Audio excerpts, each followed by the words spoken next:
నమస్తే టిఆర్ నిజం. నేను మీ రమేష్. ఈరోజు వార్తలు. పల్లె వైద్యం ఒంటిపూటే క్షేత్రస్థాయిలో కొరబడిన పర్యవేక్షణ ఔషధాల పంపిణీతోనే సరిపెట్టిన వైనం. వాస్తవానికి ఏంటంటే ఇది రాష్ట్రంలోని గ్రామీణ ప్రజలకు నాణ్యమైన వైద్యం అందించాలని చెప్పేసి ప్రభుత్వం ఆరోగ్య ఉప కేంద్రాలను ఇచ్చింది. దానికి సంబంధించి రాష్ట్రంలోని 6,300 దవాఖానాలను ఏర్పాటు చేసింది. వీటిలో గ్రామాల పరిమాణానికి అనుగుణంగా ఒక వైద్యుడు ఆ గ్రామంలో ఎంతమంది ఉన్నారు, ఇంకా చిన్న గ్రామమా పెద్ద గ్రామం దానికి అనుగుణంగా చేసుకొని దానికి సంబంధించింది ఒక వైద్యుడు లేకపోతే 2 వైద్యులు, 2 ఏఎన్ఎంలు, 2-3 ఆశా వర్కర్లను ఏర్పాటు చేసింది. ఈ దవాఖానాలలో 52 రకాల ప్రాథమిక ఆరోగ్య సేవలను అందించాలనే ఉద్దేశంతో చేసింది. దీనికి చేసి పెద్ద కార్యక్రమం చేసింది. కానీ ఎక్కడ కూడా ఇది ఫుల్ టైమ్గా పనిచేస్తలేదు. ఇక్కడ కొన్ని చూసుకుంటే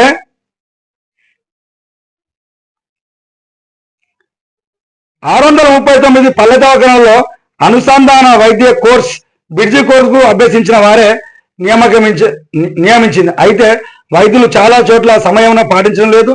ఆ తీరుపై ఈనాడు పలు చోట్ల పరిశీలించగా ఉదయం 9 నుంచి 4 గంటల వరకు అందించవలసిన పల్లె వైద్యం ఒంటిపూటకే పరిమితమైనట్లుగా తెలిసింది. వాస్తవానికి ఏంటంటే అక్కడ ఉన్నటువంటి పేదలకు ఎక్కువ మొత్తంలోనే ఉండాలని చెప్పేసి వాళ్ళకు అందుబాటులో వాళ్ళకి ప్రథమ చికిత్స అందించాలని చెప్పేసి రాష్ట్రం మొత్తంగా పొద్దుగాల 9 గంటల నుంచి 4 గంటల వరకు ఏర్పాటు చేయాలి. వాళ్ళకి ఎలాంటి సమస్యలు ఉన్నా కూడా తీర్చాలని చెప్పేసి అన్నారు. అందుకు సంబంధించి మినిమం 10th క్లాస్ అయినా చదవాలి. కొద్దిమంది ఏఎన్ఎంలకు 10th క్లాస్ చదువుకున్న కూడా పెట్టారు. సారీ, ఏఎన్ఎం కాదు, ఆశా వర్కర్లను 10th క్లాస్ కూడా పెట్టారు. అలాంటివి కొన్ని ఉన్నాయి. నేను కూడా ప్రత్యక్ష సాక్ష్యాలు చూపించడానికి రెడీగా ఉన్నా. కొన్ని ఊళ్ళలో లేని వాళ్ళకు ఉన్నాయి. వాస్తవానికి ఏంటంటే ఇది ఒక పూట 9 గంటల నుంచి 4 గంటల వరకు జరగాల్సిన బట్టి దాంట్లో ఒంటిపూటకే 12 గంటలకే వాళ్ళ ఇళ్లకు ప్రయాణం అవుతారు. ఈ ఆశా వర్కర్లను కొద్దిమంది చూసుకుంటే కనబడరు. కొద్దిగా చూసుకున్న తర్వాత వాళ్ళ పనులకు వాళ్ళు వెళ్ళిపోయే సందర్భం ఏర్పడతాను. దీని ఎందుకంటే ఎంతో ప్రతిష్టాత్మకంగా అమలు పెట్టినటువంటి ఈ కార్యక్రమం జరుగుతలేదు. కామారెడ్డిలో 106 పల్లె దవాఖానాలకు ఉండగా 104 చోట్ల LMHPCలు సేవలు అందిస్తున్నారు. ఉన్నతాధికారులు పర్యవేక్షణ కొరబడి ఇది మధ్యాహ్నానికే 1 గంటకే మూతపడుతున్నాయి. వాస్తవానికి దీనికి సంబంధించినటువంటి అధికారులు ఎవరైతే ఉన్నారో దాన్ని 100% అమలు చేస్తేనే సాధ్యమవుతుంది. అంటే మీకు ఈ ప్రజల్లో ఉన్నటువంటి పేద ప్రజలు మీకు అవసరం లేదా? వాళ్ళ బాధలు అవసరం లేదా? ఇది ప్రభుత్వాలు ప్రతిష్టాత్మకంగా అమలు చేస్తున్నటువంటి దవాఖానాలను మీరు ఎందుకు అమలు చేయలేకపోతున్నారు? అంటే పేదల ఆరోగ్యం మీకు పట్టదా? జీతాలు వస్తేనే సరిపోతాయా? ఇది వాళ్ళు ఖచ్చితంగా వాళ్ళు మీరు ఉన్నా లేకున్నా అక్కడ ఉండి పనిచేయాల్సిన అవసరం మీ పైన ఎంతైనా ఉంది. MLHPCలు లేని చోట నామమాత్రం సేవలే అందుతున్నట్లు గ్రామీణులు తెలిపారు.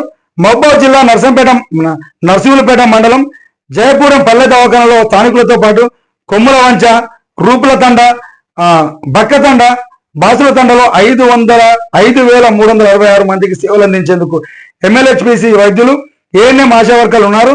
సాయంత్రం 4 గంటల వరకు ఉండవలసిన వైద్యులు మధ్యాహ్నం 2 గంటలకే వెళ్ళిపోతున్నారు. అంటే రాష్ట్రం మొత్తం మీద ఆ విధంగానే జరుగుతున్నాయి. ఇంకోటి మహబూబాబాద్ జిల్లాలో కూడా ఇచ్చిండు. మహబూబాబాద్ జిల్లాలో ఒకటి ఇచ్చిండు, మనకి చూడాలి. మహబూబాబాద్ జిల్లాలో ఒకటి ఇది ఇచ్చిండు. దీనికి సంబంధించి మహబూబాబాద్ జిల్లా జయపురంలోని పల్లె దవాఖానలో సమయానికి హాజరవని MLHPC ఇవి రోజుల వారి కార్యక్రమాలు. సోమవారము యువ క్లినిక్, మంగళవారం నాడు ASP మత శిశు సంరక్షణ సేవలు, బుధ శనివారం పిల్లలకు టీకాలు, గురువారం వయోవృద్ధులకు చికిత్స, శుక్రవారం డ్రై డే నిర్వహించాలని చెప్పేసి కార్యక్రమాలు ఉన్నాయి. కానీ ఇవన్నీ ఎక్కువ మొత్తం అమలు చేయాలి. ఇది ఒక్కటే కాదు, కామారెడ్డి కాదు, తెలంగాణ మహబూబాబాద్ జిల్లా కాదు, అన్ని దిక్కులు అదే విధంగా ఉన్నదని చెప్పేసి అంటారు. ఈ పర్యవేక్షణ పెంచితేనే ఉత్తమం అని చెప్పేసి అంటారు. ఎందుకంటే చాలా రకాల సేవలు అందించాలి కాబట్టి ఇక్కడ సంబంధించిన అధికారులు పర్యవేక్షణ చేస్తే మాత్రమే ఇది అమలవుతుందని చెప్పేసి ఇంకో వార్త ఇచ్చిండు. ఇంకోటి హైడ్రోకి సంబంధించినటువంటి మళ్ళీ ఒక వార్త ఇచ్చిండు. హైడ్రోకి సంబంధించిన దాంట్లో ఇప్పుడు మళ్ళీ కూల్ చేయాలని చెప్పేసి అంటారు.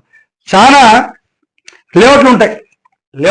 కొన్ని లేఅవుట్ల చుట్టూ గోడ కడతారు, చుట్టూరుగా గోడ కడతా, దానికి ఏమవుతుందంటే వచ్చిపోయే వాళ్ళకి ఇబ్బంది కలుగుతూ ఉన్నారు.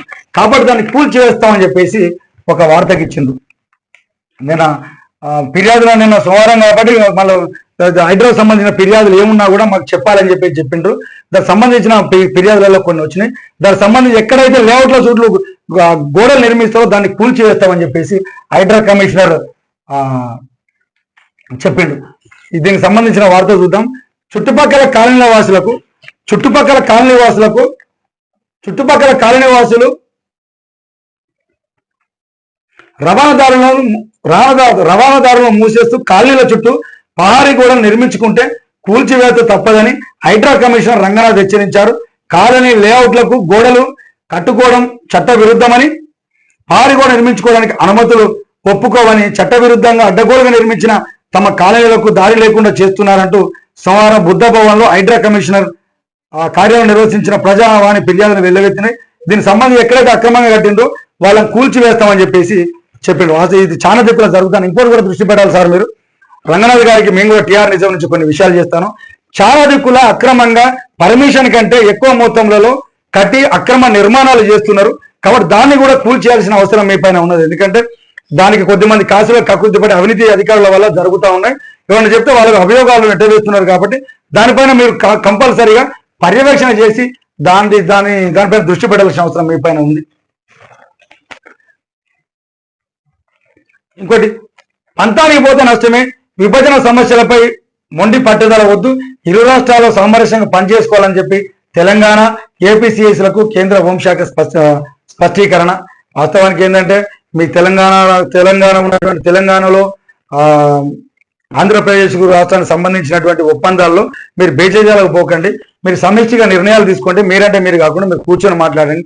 పంతానికి పోతే ఇబ్బందులు జరుగుతుంటాయి, కోర్టు పోతే కొన్ని నష్టాలు జరుగుతుంటాయి. కాబట్టి మీరు కూర్చొని సమస్యగా పరిష్కారం చేయండి అని చెప్పేసి మన కేంద్ర హోంశాఖ మన తెలంగాణ ఆంధ్రప్రదేశ్ సిఎస్లకు చెప్పిందని ఒక వార్త ఇచ్చింది. నిర్మాత కేపీ చౌదరి ఆత్మహత్య, ఇంజనీరింగ్ నుంచి సినిమాల వైపు, నష్టాలలో భారీగా సమస్యలు, డ్రగ్కు బానిసై అరెస్టు, జైలు బయటకు వచ్చి గోవాలో క్లబ్, అక్కడ నష్టాలే, ఉరివేసుకొని ఆత్మహత్య, డ్రగ్స్ ముఠాలో ఉన్న లింకులపై దర్యాప్తు, కేపీ స్వతనం ఖమ్మం జిల్లా బోనకల్. వాస్తవానికి పాపం ఏదో సినిమాలు తీద్దామని పోయిండు, కానీ ఆ సినిమాలలో నష్టం వచ్చిందని చెప్పేసి డ్రగ్గు కలవాడు పడ్డాడు, జైలుకు పోయిండు, మళ్ళీ వచ్చిండు, మళ్ళీ పప్పు పెట్టిండు, అన్నిటికీ అక్రమ మార్గంలో పోయిండు. పాపం ఉరేసుకొని చచ్చిపోయిండు. ఈ డ్రగ్స్ బానిస కావద్దు, చూడాల్సిన అవసరం ఉంటుంది. దీనిపైన కూడా దృష్టి పెట్టాలి. మైతేలోయన్ తుపాకులు దోచుకోనివ్వండి, ఆడియోతో మణిపూర్ సీఎం బీరేన్ ఆదేశాలు, ఆడియో క్లిప్లను ట్రూత్ ల్యాబ్ ఫోరెన్సిక్ పరీక్ష 93% సరిపో అయినవే అని చెప్పేసి తేల్చేసిండు. సుప్రీంకోర్టు నివేదికకు సమర్పించిన ప్రశాంత్ భూషణ్ ముఖ్యమంత్రి వ్యాఖ్యలకు రాజ్యం, సుప్రీంకోర్టులో కోవూరు సంస్థ పిటిషన్, మార్చి 24కు వాయిదా వేసిన ధర్మశాస్త్రం. ఇక చూడాలి, కిడ్నీ చేసుకుని ఇలా దోసుకుంటామంటే ఎట్లా పోతుందో చూడాలి. మోహన్ బాబు మనోజ్ లొల్లి పెట్టుకున్నారు. కుటుంబ ఆస్తి వివాదంపై కలెక్టర్ల విచారణ, అదనపు కలెక్టర్ ప్రీతి మాన్సింగ్ ఎదుటి దూషణలు, ఆస్తుల విద్యా సంస్థల విషయమై తీవ్ర సంవాదం, పోలీసుల పిలుపు, వచ్చే వారం మళ్ళీ విచారణ, వేర్వేరు గేట్ల నుంచి బయటకు వెళ్ళిన తండ్రి కొడుకు. వాస్తవానికి మోహన్ బాబు వాళ్ళ కుటుంబ సంబంధించి చాలా రోజులుగా వీళ్ళు జరుగుతూ ఉన్నాయి. దానికి సంబంధించినటువంటిది తీర్పు కోసం నిన్న పోయిండ్రు. ఆడ కూడా వెళ్ళైంది, ఆడ వాళ్ళ కొలిక్కి రాలేదు, మళ్ళీ వచ్చే వారం పిలుస్తామని చెప్పేసి అన్నారు అని చెప్పేసి ఒక వార్త ఇచ్చిండ్రు. ఉప ఎన్నికలకు సిద్ధంగా అండి, పార్టీ నాయకులకు కార్యకర్తలు కేటీఆర్ పిలుపు, ఎమ్మెల్యేల అనర్హతపై ఒకేసారి వాదనలు వింటాం, బీఆర్ఎస్ సభ్యుల పార్టీ ఫిరాయింపులపై సుప్రీంకోర్టు, కేటీఆర్కు పిటిషన్లు, కేసీఆర్ పిటిషన్ను కలిపి విచారణ 10కి వాయిదా. ఉప ఎన్నిక వాస్తవానికి ఏంటంటే మన కాంగ్రెస్ ప్రభుత్వం వచ్చిన తర్వాత కొద్దిమంది టీఆర్ఎస్ లో గెలిచినటువంటి ఎమ్మెల్యేలు కాంగ్రెస్ పార్టీలో జాయిన్ అయ్యిండ్రు. కాబట్టి వాళ్ళ మీద అనర్హత వేటు వేయాలని చెప్పేసి వీళ్ళు సుప్రీంకోర్టును ఆశ్రయించారు. ఇప్పుడు వాస్తవానికి దొంగతనం చేసి ఏదో దొంగతనం జరిగింది అని చెప్పేసి మళ్ళీ అడిగినట్టు నాకు మీ ముచ్చట. మీరే కదా నేర్పింది. టీఆర్ఎస్ ప్రభుత్వం అధికారం ఉన్నప్పుడే వేరే పార్టీలను షీపురు పార్టీ చూసారు. ఎందుకు చేసుకుంటానంటే మేము వాళ్ళే వచ్చి జాయిన్ అయినరు, వాళ్ళ అభివృద్ధి కోసమే జాయిన్ అవుతామని చెప్పేసి అన్నారు. 10 సంవత్సరాలు అట్నే కదా మీరు నడిపింది. మళ్ళీ మీరు వచ్చేది కొత్తగా నాటకాలు ఆడుతా ఉన్నారు. అనవద్దు కానీ సుప్రీంకోర్టు విచారణ చేస్తుందట, దాన్ని చూడాలి.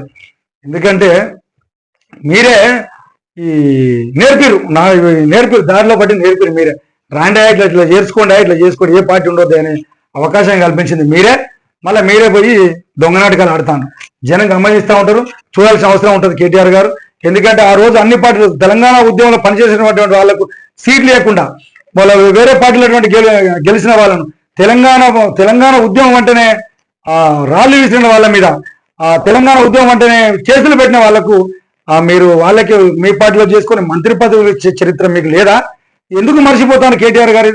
ఇది గుర్తుపెట్టుకోవాలి. జనం గమనిస్తారన్న, మీరు దృష్టి పెట్టుకోవాల్సిన అవసరం మీ పైన ఎంతైనా ఉంటుంది. ఇంకోటి